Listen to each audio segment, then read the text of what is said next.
पिछला क्लास तक हम लोग फ्री बॉडी और फ्री बॉडी डायग्राम तक एनालिसिस कंप्लीट कर लिया था। आज की क्लास में हम लोग लामिस थ्योरम, डेरिवेशन ऑफ लामिस थ्योरम और लिमिटेशन ऑफ लामिस थ्योरम सीखने की कोशिश करेंगे। ठीक है, तो आइए मेरे साथ फ्रेश हेडिंग बनाइए लामिस थ्योरम। लामिस थ्योरम, ठीक है। देखिए ये आपके सेमेस्टर पॉइंट ऑफ व्यू से बहुत ही अच्छा क्वेश्चन माना जाता है, ठीक है ना। इसलिए अच्छा माना जाता है कि बहुत बार पूछता है, ठीक है। तो आप लोगों की किस्मत अच्छा रहेगा तो ये पूछ देगा, ठीक है ना। हाँ, तो इसको सबसे पहले डिफाइन कर देते हैं, ठीक है ना। हाँ, it state that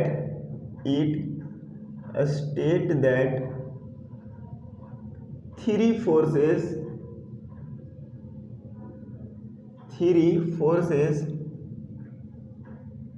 acting at a point on the body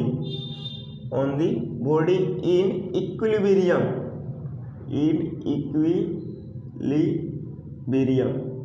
अगर तीन फोर्स अगर किसी पॉइंट पर एक्ट कर रहा है और वो इक्विलिब्रियम में है, तब then the each force is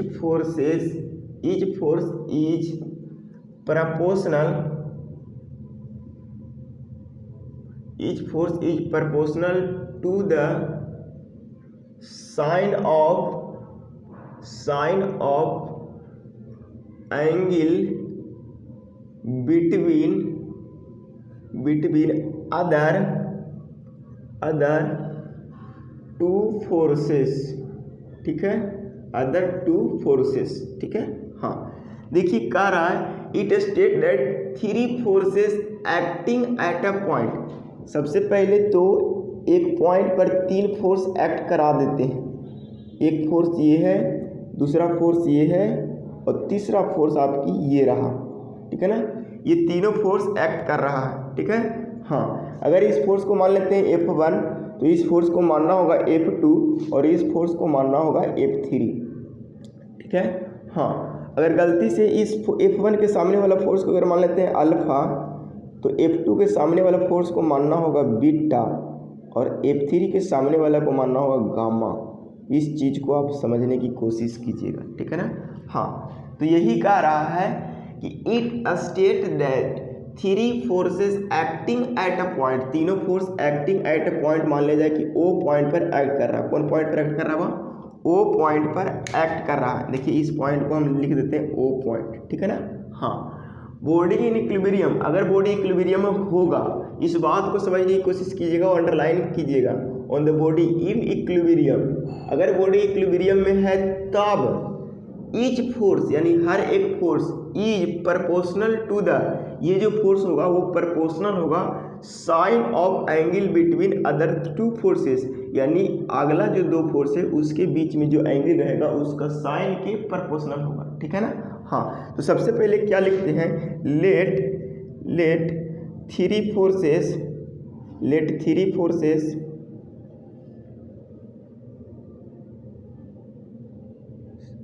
F1, F2 and F3 and acting at three forces F1, F2, F3 acting at point O। किस पॉइंट पर एक्ट कर रहा? O पॉइंट पर एक्ट कर रहा। एंड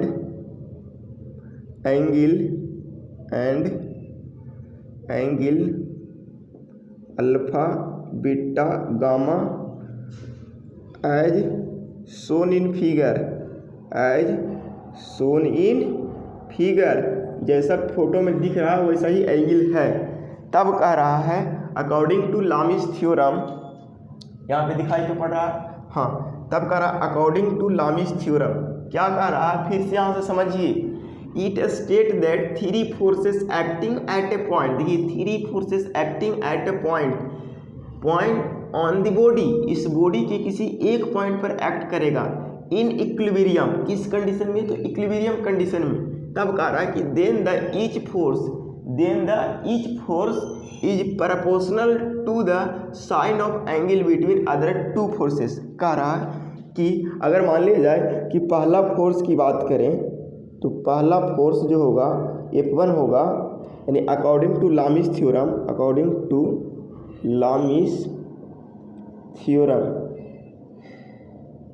ठीक है, दिखाई पड़ रहा है। हाँ, कह रहा है कि ईच फोर्स, यानी पहला फोर्स F1 से बात करते हैं तो F1 is proportional to the sine of angle, यानी sine of angle between other two forces. F1 ले लिए तो बचा कौन, F2 और F3, यानी F2 और F3 के बीच का एंगल कौन है, अल्फा, यानी अल्फा। ठीक है ना। हाँ, अगर आपको ये चीज़ समझ नहीं आता है तो अभी और थोड़ा समझने की कोशिश कीजिए।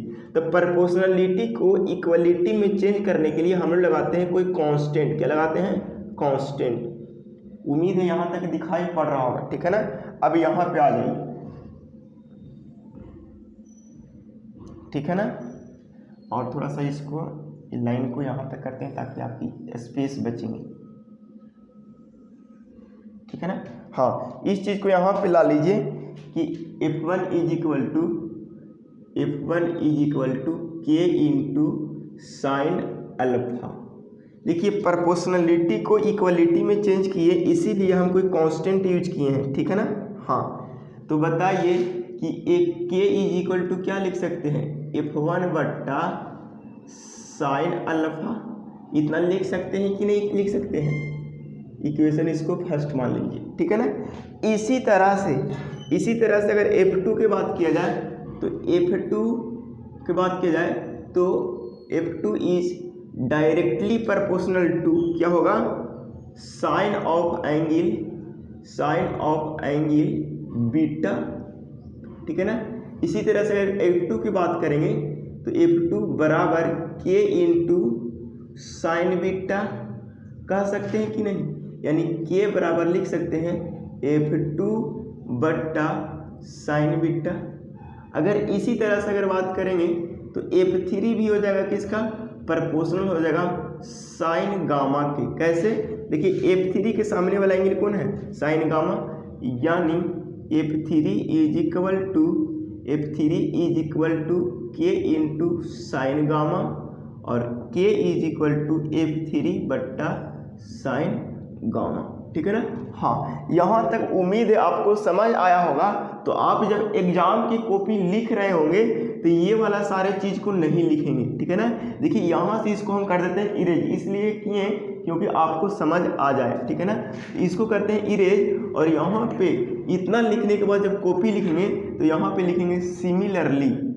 क्या लिखेंगे, सिमिलरली, और सिमिलरली लिख करके लिखेंगे F2 यानी K बराबर F2 साइन बीटा, और K बराबर F3 साइन गामा।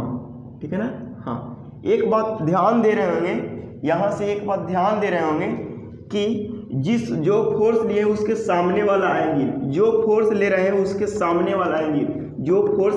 सामने वाला एंगल का साइन रेशियो है। देखिए, बड़ा आसान से यहाँ पे लामिस थ्योरम का एक ही क्लू है, जो फोर्स ले रहे हैं उसके सामने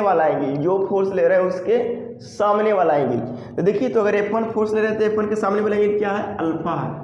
अगर F2 फोर्स ले रहे हैं तो सामने वाला एंगल क्या है, बीटा है। अगर F3 फोर्स ले रहे हैं तो सामने वाला एंगल क्या है, गामा है। तो बड़े ध्यान से लामिस थ्योरम समझिएगा, जो फोर्स ले रहे हैं उसके सामने वाला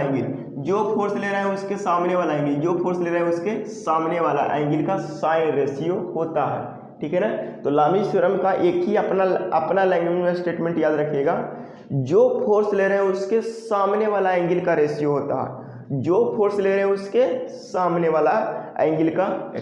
होता है, ठीक है।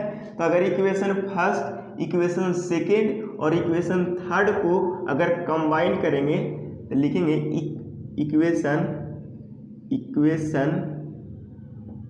Equation first comma second and third बी है,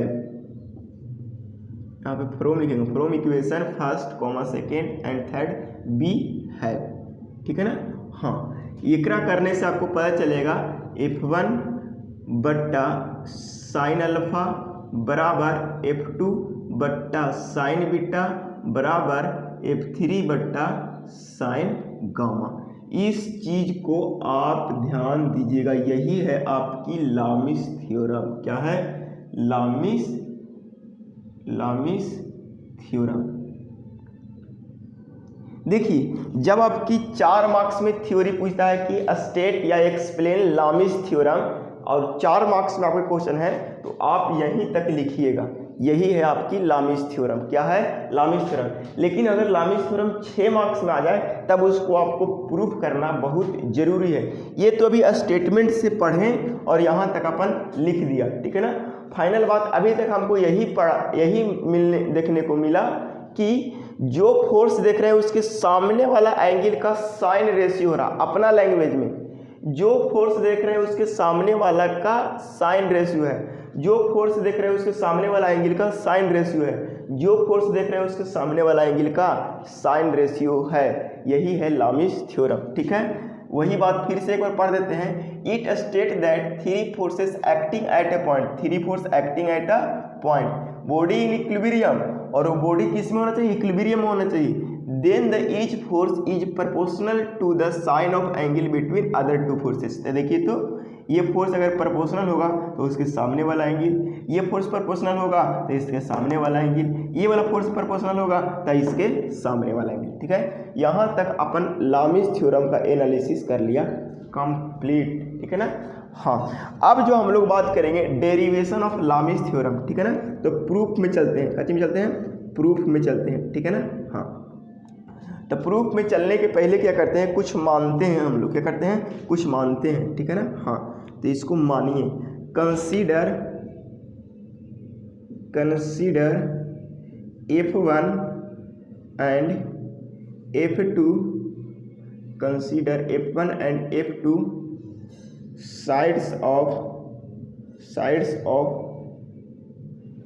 parallelogram, sides of parallelogram, and F3 represent their resultant of parallelogram, resultant of force F1 and F2। F1 and F2 का क्या है? F3 रिजल्टेंट है, and angle alpha beta gamma as shown in figure, जैसा कि figure में दिखाया गया है वैसा ही अल्फा बीटा गामा है, ठीक है। तो देखिए, यहाँ से आप इस चीज़ को समझने की कोशिश करोगे प्रूफ को, ठीक है ना। और प्रूफ समझना बेहद आसान है, ठीक है ना। हाँ, देखिए, ये हम लोग क्या किया? F1 और F2 को मान लिया है पैरेललोग्राम। क्या माना है भाव? पैरेललोग्राम, ठीक है। मान लिया जाए कि ये वाला फोर्स आपकी F1 है, ये वाला फोर्स आपकी क्या है भाव? F1 है, ये वाला फोर्स क्या है? F1 है, और ये फोर्स क्या है? F2 है।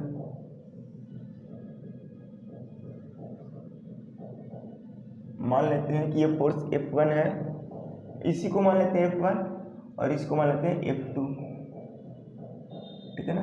हाँ, इतना बात आपको क्रिस्टल दिखाई पड़ रहा है कि नहीं? एक बार बोल दीजिए, दिखाई पड़ रहा है? यस सर, दिखाई तो बहुत अच्छा से पड़ रहा है। आप फिगर बहुत बढ़िया से बनाते हो, थोड़ा तारीफ भी कर दिया करो कि अच्छा से बनाते हो फिगर सर। भूल जाते हो क्या जी? और उसकी रिजल्टेंट ये है, उसकी रिजल्टेंट कौन है? ये वाला है, रेड वाला उसकी रिजल्टेंट है। एकदम खतरनाक चीज़ हुई, रिजल्टेंट होता है ना। ये आपकी क्या है? रिजल्टेंट है। उम्मीद है ये रिजल्टेंट फोर्स आपकी F3 के फॉर्म में है। किस फॉर्म में है? F3 के फॉर्म में है। देखिए, वही अपन प्रूफ करने के लिए माना है। Consider F1 and F2 sides of parallelogram. F1 and F2 क्या है? पैरेललोग्राम का साइड है, and F3 represent their resultant, और F3 क्या चीज़ को रिप्रेजेंट कर रहा है? उसके रिजल्टेंट को रिप्रेजेंट कर रहा है। एंड रिप्रेजेंटेंट किसका? F1 एंड F2 का। And angle alpha beta gamma as shown in figure, और अल्फा बीटा गामा जो एंगल है जैसा कि चित्र में आपको दिखा दिया गया है। ठीक है। हाँ, अगर गलती से अगर बात किया जाए इसको आगे बढ़ाने की, तो ये वाला ऐसे होगा,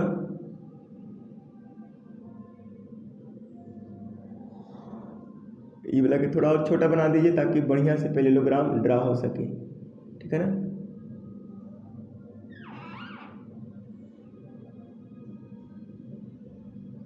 ये आपकी पैरेललोग्राम ड्रा हो चुकी है। ठीक है ना। हाँ, अब बड़ा आराम से देखिए कि एंगल कहाँ कहाँ माने, अल्फा बीटा गामा। तो देखिए तो F1 और F2 के बीच में जो एंगल है वो कौन सा एंगल है, वो गामा है। तो रिप्रेजेंट कर दीजिए F1 और F2 के बीच में जो एंगल है वो गामा है। वो कौन एंगल है, वो गामा है। कौन है, गामा है। इस चीज़ को आप समझने की कोशिश कीजिएगा। F1 और F2 के बीच में जो एंगल है वो गामा है, जो ग्रीन से दिखाए हैं। यहाँ पे देखिए कि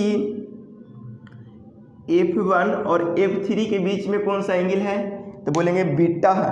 तो बड़ा आराम से देख लीजिए, रेड कलर से दिखाते हैं कि F1 और F3 के बीच में जो एंगल है वो बीटा है।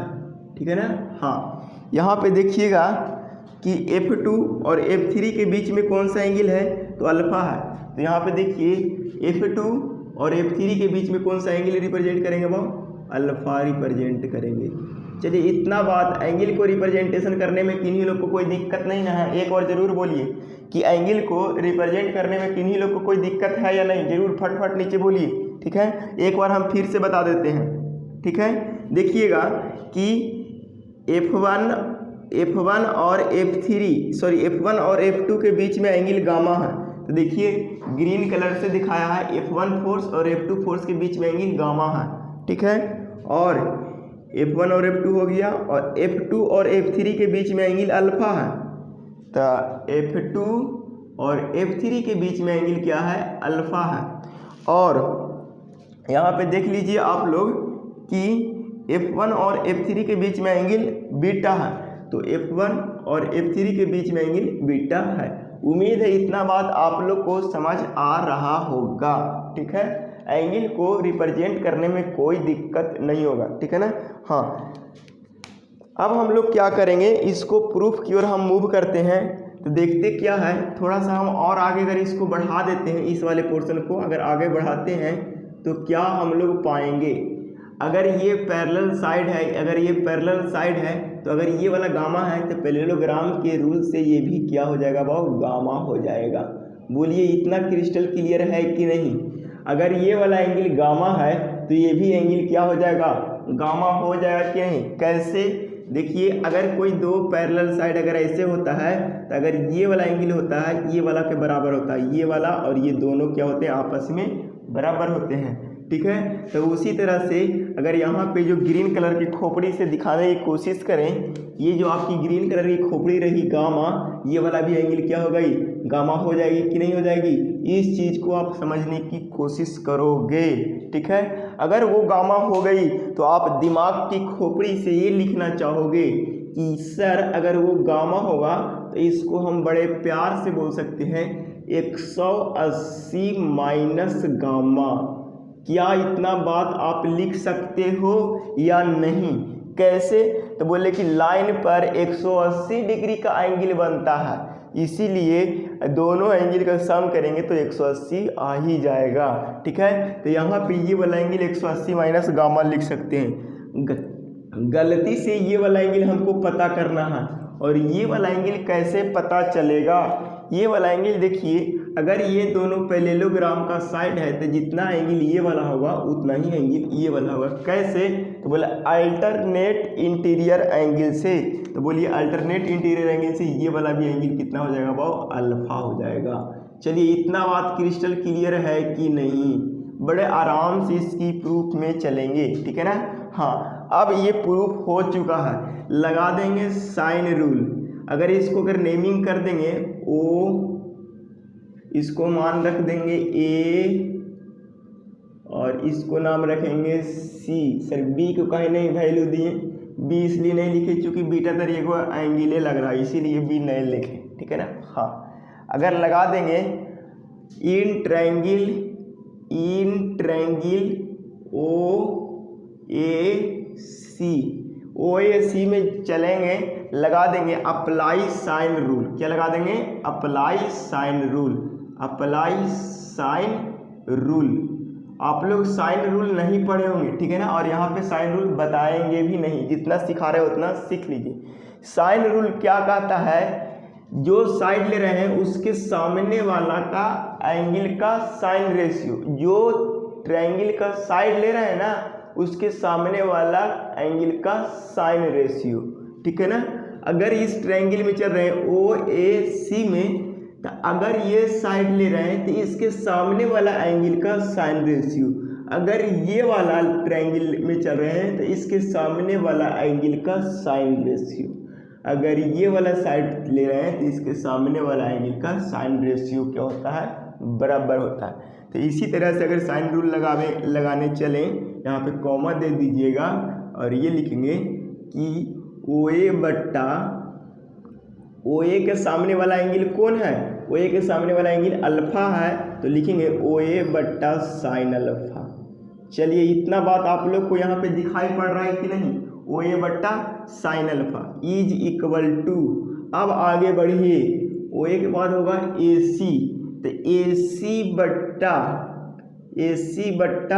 AC के सामने वाला एंगल कौन है? बीटा, तो AC बट्टा साइन बीटा।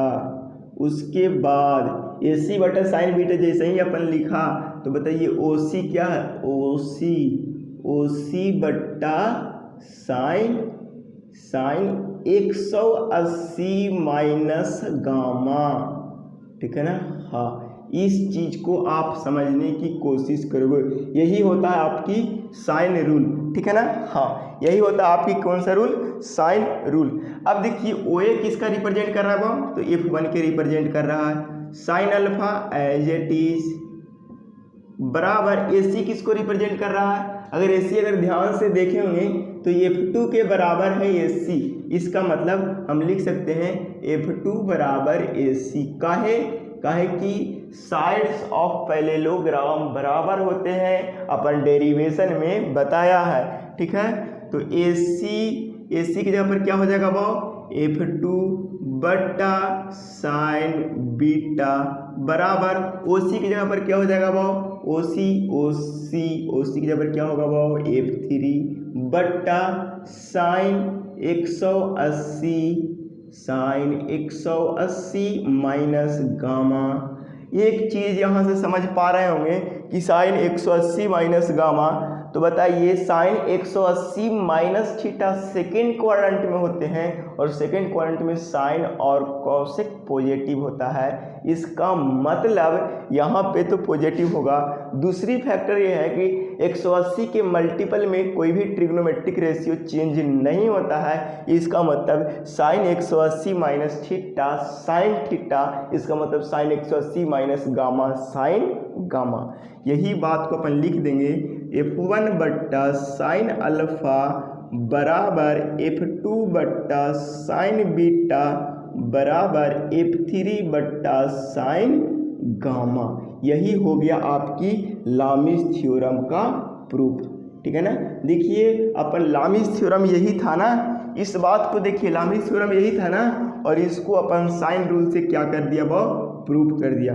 यहाँ पे लिखेंगे प्रूव्ड, क्या लिखेंगे? प्रूव्ड। और प्रूव्ड रगड़ के नहीं लिखिएगा, बिहार लोग का आदत है, बिहार वाले लोग, हमारे बिरादरी के लोग, आंसरवा आएगा ना इतना ज़बरदस्त तरीके से रगड़ेगा ना मास्टर के समझ में आ रहा है कि रगड़ने में लिखा क्या है ना। स्टूडेंट तो खुद नहीं समझ रहा, इतना खुश हो जाता है कि अब हमको 6 नंबर मिल जाएगा, ठीक है। हाँ, फिर मज़े की बात यह है कि आपको 4 मार्क्स में पूछेगा तो आप यहाँ तक लिखोगे, अगर 6 मार्क्स में पूछा तो यहाँ तक डेरिवेशन कंप्लीट करोगे, ठीक है। इसकी लिमिटेशन की बात करते हैं।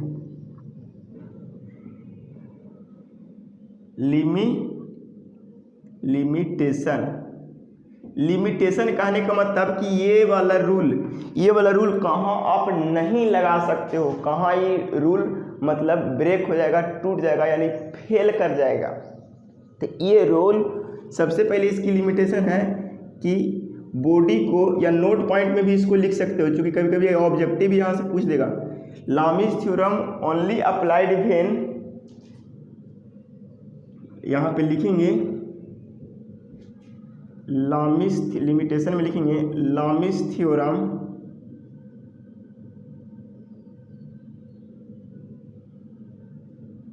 Only applied when note point first body must be in equilibrium। Body को किस में होना होगा? इक्विलिब्रियम में होना बहुत जरूरी होगा। दूसरी बात, force must be concurrent. Force को कनकरेंट होना बहुत जरूरी है। तीसरा बात ये होना चाहिए कि जो फोर्स का होना चाहिए एक एंगल 180 डिग्री से ज़्यादा नहीं होना चाहिए। इसमें angle between two forces not more than 180 degree से ज़्यादा नहीं होना चाहिए। ठीक है ना? हाँ, तो ये 3 पॉइंट आप लोग को ये बात समझ आना चाहिए कि लामिस थ्योरम कब अप्लाई कर सकते हो। यानी ये एक तरह का लिमिटेशन है कि इसी कंडीशन में रहेगा तभी आप अप्लाई कर सकते हो। इसीलिए कभी कभी पूछता है ऑब्जेक्टिव में, अब हम इसको नोट पॉइंट लिखवा दिए हैं। ठीक है ना? हाँ, देखिए एक स्लॉट आप यहाँ पे वीडियो को रोक करके देख सकते हो। यहाँ तक आपकी एक स्लॉट कंप्लीट हो गया। तो कुछ ऐसे प्रॉब्लम करेंगे जो लामिस थ्योरम पर बेस्ड होगा और सेमेस्टर एग्जाम में पूछने का चांस मैक्सिमम रहती है। ठीक है? हाँ, तो आइए अपन 2 प्रॉब्लम को सेलेक्ट किया है और इन दोनों प्रॉब्लम को अभी हम करने की कोशिश करेंगे। ठीक है? उसके पहले थोड़ा सा रिकॉल कीजिए कि लामिस थ्योरम का लिमिटेशन से कि लामिस थ्योरम आप किस कंडीशन में अप्लाई कर सकते हो। तो पहला कंडीशन हम बताए थे, लामिस थ्योरम तभी अप्लाई कर सकते हो जब बॉडी इक्विलिब्रियम में होगा। लामिस थ्योरम तभी अप्लाई कर सकते हो जब बॉडी पर लगने वाला तीनों फोर्स कनकरेंट होगा। लामिस थ्योरम तभी अप्लाई कर सकते हो जब 2 फोर्स के बीच एंगल 180 डिग्री से ज़्यादा नहीं होगा। अगर ये तीनों कंडीशन सेटिस्फाइड कर रहा है तब आप लामिस थ्योरम अप्लाई कर सकते हो। ठीक है? आइए स्टार्ट करते हैं और क्वेश्चन पढ़ने से ये पता करते हैं क्या इस क्वेश्चन में हम लामिस थ्योरम अप्लाई कर सकते हैं। अगर कर सकते हैं तो उस क्वेश्चन को इजीली एंड स्मूथली सोल्व कर सकते हैं। ठीक है? हाँ, तो कह रहा है कि 3 फोर्सेस, बताइए 3 फोर्स है, 3 forces acting on the particle, यानी किसी पार्टिकल पर एक्ट करना चाहिए और किसी पार्टिकल पर एक्ट करना इसका मतलब कनकरेंट है, जैसा शोन इन फिगर में दिखाया गया। आर इन इक्विलिब्रियम, अगर इक्विलिब्रियम में है तो हम लामिस थ्योरम लगा सकते हैं एज शोन इन फिगर, जैसा कि चित्र में दिखाया गया। Find the ratio of forces. ठीक है ना? तो यहाँ पे हम लगा सकते हैं। तो लिखेंगे सोल्यूशन, क्या लिखेंगे? सोल्यूशन। और सोल्यूशन करने के बाद लिखेंगे late F1 is equal to, अगर मान लेते हैं F1 इज इक्वल टू कितना न्यूटन। ठीक है ना? हाँ, F1 नहीं पता, let F1 comma F2 and F3 force acting at a point. ठीक है ना? अगर एक पॉइंट पर एक्ट कर रहा है then apply लामिस थ्योरम, या then नहीं आप लोग लिखिएगा, डायरेक्ट लिखिएगा अप्लाई लामिस थ्योरम। लामिस थ्योरम को आप लोग अप्लाई कीजिएगा। ठीक है ना? हाँ, जैसे ही लामिस थ्योरम को अगर आप लोग अप्लाई कीजिएगा तो क्या करिएगा, F1 बट्टा साइन F1 बट्टा, अच्छा बताइए, अगर गलती से अगर इस फोर्स को मान लेते हैं F1 और इस फोर्स को मानते हैं F2 और इस फोर्स को मानते हैं F3, तो बताइए F1 F2 और F3 अगर बात किए तो F1 के सामने वाला एंगल ये वाला होगा, यानी F1 साइन 150 डिग्री। इस चीज को आप समझिए, F1 है तो F1 के सामने वाला 150 डिग्री एंगल हो जाएगा, यानी F1 बट्टा 150 डिग्री। उसके बाद अगर F2 की बात किया जाए तो F2 के सामने वाला एंगल कितना हो जाएगा बाबू, F2 के सामने वाला एंगल साइन 120 डिग्री। अगर बात की जाए F3 की तो F3 के सामने वाला एंगल क्या हो जाएगा बाबू, F3 के सामने वाला एंगल आपको नहीं दिया हुआ, इसका मतलब ये देखिए सिंबल से पता चलेगा कि 90 डिग्री है, यानी F3 साइन 90 डिग्री। देखिए आप लामीस थ्योरम लगा सकते हो। जब अपन लामीस थ्योरम को डेरिवेट कर रहा था तो यही बताया था कि वो फोर्स जिस उसके सामने वाला एंगल का रेशियो, वो फोर्स उसके सामने वाला एंगल का रेशियो, वो फोर्स उसके सामने वाला एंगल का रेशियो, वही तो दिखाया यहाँ पे। वो फोर्स उसके सामने वाला एंगल का रेशियो, वो फोर्स उसके सामने वाला एंगल का रेशियो, वो फोर्स उसके सामने वाला एंगल का रेशियो। कैसा रेशियो, तो साइन रेशियो, ठीक है ना। हाँ, यहाँ पे अगर F1 is to F2 is to F3 अगर करेंगे तो क्या होगा, इसको लिखेंगे sine 150 degree is to sine 120 degree is to sine 90 degree, ठीक है ना। हाँ, साइन 150 डिग्री की वैल्यू आप कैलकुलेटर में रख करके चेक करोगे तो पॉइंट में आएगा, और पॉइंट में जैसे ही आएगा तो उसको S और D वाला बटन को दबाइएगा तो आपको फ्रैक्शन में आ जाएगा। तो साइन अगर 150 डिग्री की वैल्यू देखा जाए तो हो जाएगा आपको √3/2, ठीक है ना। हाँ, √3/2, ठीक है। नहीं, साइन 150 डिग्री का देख लीजिए थोड़ा सा, 1/2 हो जाएगा, 1/2 हो जाएगा साइन, ठीक है ना। हाँ, आप लोग इसको देख लीजिए और इसको हो जाएगा √3/2, ठीक है। हाँ, और इसको हो जाएगा 1, ठीक है ना। हाँ, तो देखिए हम लोग क्या जानते हैं, रेशियो हमेशा सिंपल फॉर्म में रहना चाहता है। तो देखिए अगर यहाँ पे रेशियो को और सिंपल फॉर्म में लिखने की कोशिश करें, गलती से अगर यहाँ से 2 से गुना कर दे और 2 से भागा कर दे तो नीचे वाला सारा टर्म रेशियो से कैंसिल आउट होकर बाहर आ जाएगा। इसका मतलब 2 बाहर हो जाएगा। यहाँ पे जो रेशियो आ जाएगा फोर्स का 1:√3:2 आ जाएगा। ये आपकी F1 F2 F3 का रेशियो है, ठीक है ना। हाँ, अगर इस बात को आप समझने की कोशिश करोगे और इतना आप बनाओगे तो आपको मिलेगा पूरा क्रिस्टल 4 मार्क्स। कितना मार्क्स मिलेगा, वो 4 मार्क्स मिलने वाले हैं, ठीक है ना। हाँ, यही बात आपको सही है। हाँ हाँ, इस चीज को आप समझने की कोशिश कीजिए। अपन मूव करता है दूसरा प्रॉब्लम की ओर, तब तक इस प्रॉब्लम को कर लीजिए आप लोग पॉज करके कॉपी, ठीक है ना। दूसरा प्रॉब्लम की ओर मूव करते हैं। दूसरा प्रॉब्लम पहले प्रॉब्लम से हल्का डिफर है, लेकिन सारा कॉन्सेप्ट वही रहेगा, ठीक है ना।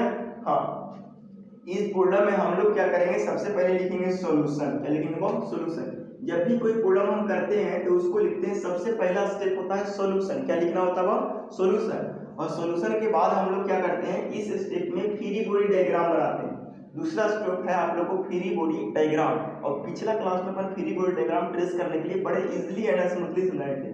देखिए ये 200 न्यूटन है, 200 न्यूटन का फोर्स कहाँ लगेगा, नीचे लगेगा। क्या लगेगा, वो नीचे लगेगा। क्यों लगेगा, क्योंकि 200 न्यूटन का फोर्स माजी है। माजी कहाँ पे लगाता है, नीचे। और इस माजी की वजह से इस स्ट्रिंग में इधर टेंशन डेवलप होगा और इस स्ट्रिंग में टेंशन इधर डेवलप होगा। देखिए यहाँ पे AC ये वाला पॉइंट C है और ये वाला पॉइंट B है, ऐसा क्वेश्चन में लिखा गया, ठीक है ना। हाँ, तो बताइए यहाँ से 2 फोर्स लग रहे हैं, एक फोर्स इधर लग रहे हैं और एक फोर्स इधर लग रहे हैं। अगर इसको गलती से अगर C माने, अगर इस फोर्स को गलती से माने C, इसको मानेंगे A और इसको मानते हैं B और इसको मानते हैं, इसको क्या मानते हैं, नहीं मानते हैं, कुछ नहीं मानते। हाँ, तो यही आपकी बात है और इसी को आपको निकालना है, ठीक है ना।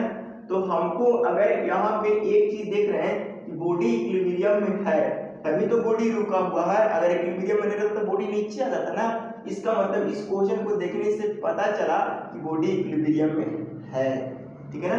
हाँ, अगर इक्विलिब्रियम में है और फोर्स कनकरेंट है तो लामीस थ्योरम लगा सकते हैं। और लामीस थ्योरम लगाने के लिए आपको एंगल का पता होना बहुत जरूरी है।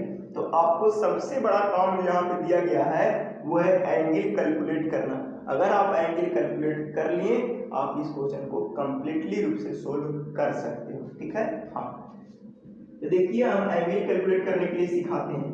देखिए अपनी आंखों से 30 डिग्री और 60 डिग्री दिख रहा है। लेकिन मन की आंखों से अगर देखोगे तो आप बताओ एंगल कौन कैलकुलेट करना है, तो ये वाला एंगल पता चल जाए, गलती से अगर ये वाला एंगल पता चल जाए और गलती से अगर ये वाला एंगल पता चल जाए तो हम लामिस थ्योरम इजीली लगा सकते हैं। ठीक है, हाँ तो क्या करेंगे, अगर ये वाला एंगल 30 डिग्री है तो बताओ ये वाला एंगल कितना डिग्री होगा, 30 डिग्री होगा। अगर ये 60 डिग्री है तो ये वाला एंगल कितना होगा, 60 डिग्री होगा। हाँ और देखिए ये सेल्फ वेट की वजह से नीचे गिरा है, यहाँ पर 90 डिग्री होगा, इसका मतलब 30 डिग्री और 90 डिग्री कितना हो जाएगा, ये 9 3 12 यानी ये वाला हो जाएगा 120 डिग्री। ठीक है ना, अगर ये 90 डिग्री है और ये 60 डिग्री है तो ये वाला एंगल कितना हो जाएगा। देखिए ऐसा है, अगर यहाँ पे अगर इसको दिखाने की कोशिश करें, अगर यहाँ पे इस चीज को अगर दिखाने की कोशिश करें तो देखिए ये 90 डिग्री है और ये वाला 60 डिग्री है। ठीक है ना, और दोनों मिल करके हो रहा है कितना डिग्री, वो दोनों मिल करके हो रहा है 90 डिग्री और ये 60 डिग्री, कितना डिग्री हो गया, 150 डिग्री। हाँ 150 डिग्री। ठीक है ना, यहाँ पे दो एंगल जब पता चल गया तो तीसरा एंगल अपने आप पता कर सकते हैं कि कोई भी एक सर्किल के अंदर 180 नहीं 360 डिग्री का एंगल बनता है। कितना डिग्री का, 360 डिग्री का। तो ये 120 है और ये कितना है, बोलिए 150 डिग्री है, तो 70 और 60 90 यानी ये वाला एंगल बचेगा आपको 90 डिग्री का। समझ आया, यानी तीनों ही एंगल पता चल गया, आप आसानी से आप क्या लगा सकते हो, लामिस थ्योरम लगा सकते हैं। ठीक है ना, यहाँ पे एंगल को समझ आया होगा, इस एंगल को एक बार और डिमोट करके बाहर बताने की कोशिश करते हैं। ठीक है ना, ये ऐसा है और ये ऐसा है, ये ऐसा है और ये वाला ऐसा है, ये वाला 30 डिग्री है और ये वाला 60 डिग्री है। ठीक है ना, अब देखिए यहाँ पे एक लोड लगा हुआ है, ये वाला लोड की वजह से फोर्स है, तो बताइए ये वाला एंगल, ये अगर ये दोनों समांतर है तो ये 30 डिग्री तो ये भी कितना होगा भाव, 30 डिग्री होगा। अगर ये 60 डिग्री तो ये भी कितना होगा भाव, 60 डिग्री होगा। और ये देखिए ये पूरी तरह से परपेंडिकुलर है 90 डिग्री, ये 90 डिग्री। तो आप क्या करोगे, दोनों को जोड़ करके 90 और 30 यहाँ से जोड़ करके ये वाला एंगल निकाल लोगे, यहाँ से जोड़ करके ये वाला एंगल निकाल लोगे, और पूरा अगर 360 होता है तो ये वाला आपके अपने आप 90 डिग्री बन जाएगा। वही बात अपन यहाँ पे किया।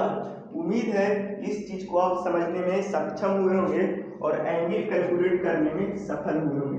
देखिए आप फ्री बॉडी डायग्राम अपन पहले सीख लिया, तो सिर्फ यहाँ पे एक ही चीज का प्रेशर है एंगल कैलकुलेट करना, नहीं तो अगर दोनों चीज का प्रेशर आता तो थोड़ा दिक्कत आती। ठीक है, हाँ तो इस स्थिति में सॉल्यूशन है और हमको क्या है गिवन, अगर लेट कर लें, लेट अगर लेट F1 फोर्स, अगर इसको मान लेते हैं लेट इसको CD, let CD is equal to 200 newton, CD force कितना होगा 200 newton, AC is equal to नहीं पता है और BC इज इक्वल टू भी नहीं पता।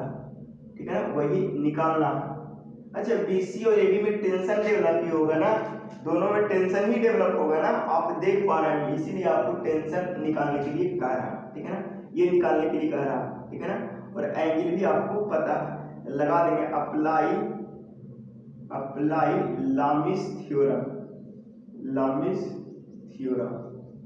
जैसे ही आप लामिस थ्योरम को लगाओगे तो आपको क्या देखने को मिलेगा, लामिस थ्योरम जैसे ही आप लगाओगे तो आपको देखने को मिलेगा 200 न्यूटन डिवाइडेड बाय उसके सामने वाला angle 90 degree is equal to ये वाला, अगर AC वाला अगर फोर्स लगाओगे, AC के सामने वाला एंगल कौन सा है 150 डिग्री, यानी साइन का रिलेशन होता है ना, हाँ sine 150 degree is equal to, अगर B के लगाएंगे BC फोर्स के लगाएंगे, हाँ तो BC के सामने वाला हो जाएगा 120 डिग्री, यानी साइन के साथ ना साइन 120 डिग्री। उम्मीद है यहाँ तक क्रिस्टल आप लोग को क्लियर हुआ होगा। अब बड़े आसानी से एक बार AC के बराबर कर देंगे, AC साइन 150 डिग्री बराबर 200 Newton divided by sine 90 degree. एक बार करेंगे यहाँ से तो AC की वैल्यू निकलेगा और फिर से क्या करेंगे BC बट्टा साइन 120 डिग्री बराबर 200 Newton divided by sine 90 degree. Sir ये वाला बात कैसे की, बोला ये जा रहा है तीनों एक दूसरे को तीनों एक दूसरे को बराबर है, इसका मतलब ये वाला इसके बराबर होगा और ये वाला भी इसके बराबर होगा। हमने इसी के साथ बराबर इसलिए किया क्योंकि इसकी वैल्यू पूरा पूरा सोल्व आउट होकर कांस्टेंट आ जाएगा और एक वेरिएबल है और उस वेरिएबल को सोल्व करना आसान है। तो क्या इस स्थिति से यहाँ से AC नहीं निकलेगा? बताइए, AC नहीं निकलेगा। AC is equal to 200 newton into sine 150 degree divided by sine 90 degree, ठीक है ना। यहाँ पे BC आप लोग से नहीं निकलेगा, तो BC बराबर हो जाएगा 200 newton into sign 120 degree divided by sine 90 degree.